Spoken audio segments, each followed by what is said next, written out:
Shpërblet Besnikëria më 12 shkurt 2025, qindra mbështetës të Erion Veliajt u mbyllën para pak duke protestuar kundër arrestimit të kryebashkiakut të akuzuar për korrupsion. Një nga më të dalluarit ishte biznesmeni Florian Mua, që thëriste lironi Erionin, kryetar të presim në bashki. Një vit më pas, Florian Mua përfiton një tender që ka fondin limit 1 miliard lek. Me fjalë për tenderin e bashkisë, rehabilitimi i rrugëve të bllokut që kufizohet nga rrugët 3 dëshmorët Kadri Roshi dhe Panajot Pano. Janë 103.5 milion lek të reja të financuara nga taksa paguesit e Bashkisë Tiranë për vitin 2026 të ndara për këtë projekt. Tenderin e mbajtur më 2 mars 2026 kanë marrë pjesë 26 operatorë ekonomik. Pjesëmarrja e tyre ka shërbyer vetëm sa për fasad, sepse tenderi ka qenë me fitues të paracaktuar. Jo vetëm që fituesi diej, por bashkia kishte hartuar një fond limit të flyrë që të kënaqte klientin e Erion Veliajt. Blloku që rehabilitohet ka 3 rrugë kufizuese. Njëra prej tyre është Kadri Roshi, është një rrugë model me asfalt, me vizime, me sinjalistik vertikale kosh si biçikletash. Rruga tjetër është 3 dëshmorët. Edhe kjo siç mund të shihet nga pamjet nuk ka nevojë për rehabilitim. Po ashtu rruga Panajot Pano është në gjendje shumë të mirë. Ndoshta mund të bëjnë rregullime në sheshet brenda pallateve, por ato nuk janë në rrugë. E vetëm 5 rrugica liese. Ky bllok është rehabilituar dhe inauguruar nga kryebashkiaku Erion Veliaj në vitin 2024, prandaj është e dyshim që janë parashikuar 1 miliard lek për ta rregulluar sërish. Fakti që projektin e ka bërë një studio e lidhur me afera qeveritare lë të dyshohet, se tenderi është hartuar thjesht për t'i dhënë këtë fond Florian Muas. Projekti teknik është hartuar nga studio A&A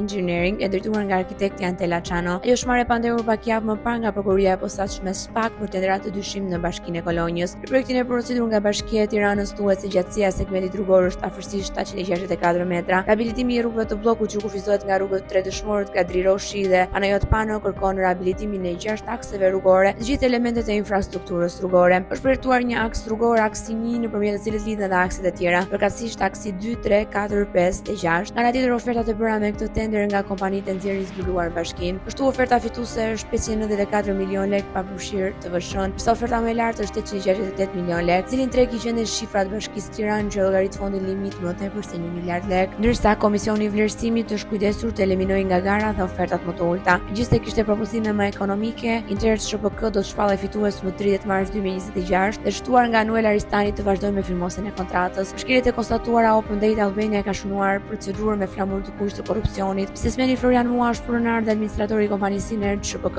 Sipas të dhënave të Agjencisë Prokurimit Publik, firma rezulton se ka marrë 48 tendera publik në gjithë vendin, një pjesë e madhe të cilave është Bashkia e Tiranës. Ndërkaq që Internet SHPK në 2022 ka marrë leje nga kryebashkiaku Erion Veliaj për të ndërtuar pallate 7, 8 dhe 9 kate, parkim nën tokë store në rrugën Hamdi Sulçeve në kryeqytet. Në Tiranë në 2024 Mua ka marrë tenderin për ndërtimin e shkollës në vjeçare Erdi Durham, me vlerë afro 5 miliard lek, të cilën akoma nuk po e mbyll, megjithëse i ka shkelur afatet disa herë. Sipas dokumentave të tenderit, punimet duhet të mbylleshin për 10 muaj. Kaloi afati, por në shkollë kishte vetëm ca skela betoniere. Shqetësimi i Veliajt për këtë shkollë shfaqet dhe më pas nga qelia e burgut të Durrësit. 12 shkurt 2025 kryetari shkruante se gëzon fakti që puna aty po vjen njësoj me ritme të shpejta për ta pasur gati në shtator për fëmijët. Ndërsa në prill 2025 Veliaj postonte këtë video. Viti shkollor filloi dhe kjo është gjendja në tetor të 2025-s. Floriri i Nertit vazhdoni pa trazuar me ritmin e breshkës, ku biznesmeni ka shpatullat e mbrojtura nga pasuesja e Veliajt. Edhe ajo nis poston Instagram punimet për a vrarë ndërgjegjja se fëmijët e vegjël bëjnë shkollë natë me turne. Por Flori nuk e mbron vetëm Bashkia e Veliajt. Anul Aristani nuk lëviz as kishtin pa urdhër të Edi Ramës.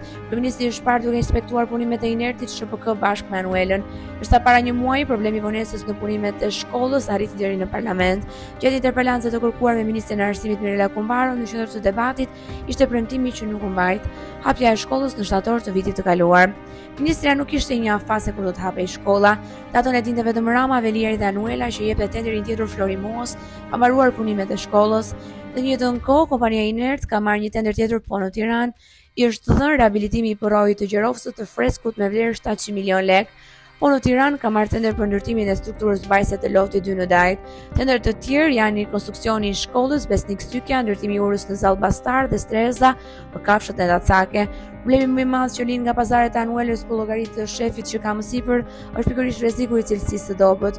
Inerti është identifikuar për punë pa cilësi dhe zvarritje jashtë afateve të kontratave edhe nga KLSH. Janë evidentuar mashtrime në volumin e punimeve nga kompania Florian Muas.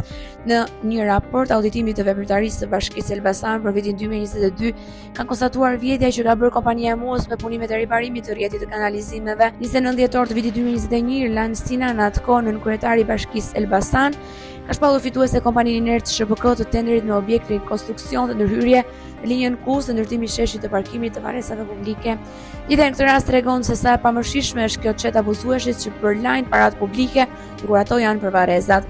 Disa banorët të Ytberishtit lë të shpresojnë që Inerti Florit të mos i shqep rrugët, dhe nuk i dihet se kur do të shfutojnë nga balta.